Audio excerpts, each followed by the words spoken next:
NOC যদি না পাওয়া যায়, যে বিল্ডিং ইললিগাল, আমি আবার করে বলছি, নোটিশ দেওয়া হবে, সময় দেওয়া হবে, আধিকারিকরা যাবেন, যদি কোনোভাবে রেকটিফিকেশন করা সম্ভব হয় আমরা তাকে সেই সুযোগ দেব।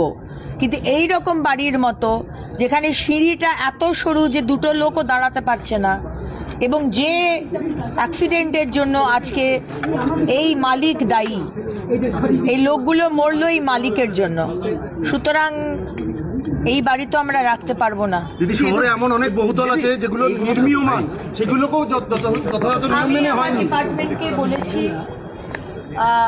সমস্ত এই ধরনের মিউনিসিপ্যালিটি যেখানে যেখানে ইলিগাল বাড়ি রয়েছে, আমাদের মেয়র সাহেবরা চিঠি দিয়ে উত্তর দিন, আমরা চিঠি পাঠাচ্ছি কতগুলো এরকম ইলিগাল বাড়ি রয়েছে এবং সেই বাড়িগুলো কেন বানানো হয়েছে এবং সেই বাড়িগুলো স্টপ করার জন্য আপনারা কি করেছেন তার লিখিত তারা মেয়রের কাছে জানতে চেয়েছেন, সমস্ত মেয়রের কাছে আমরা পাঠাবো।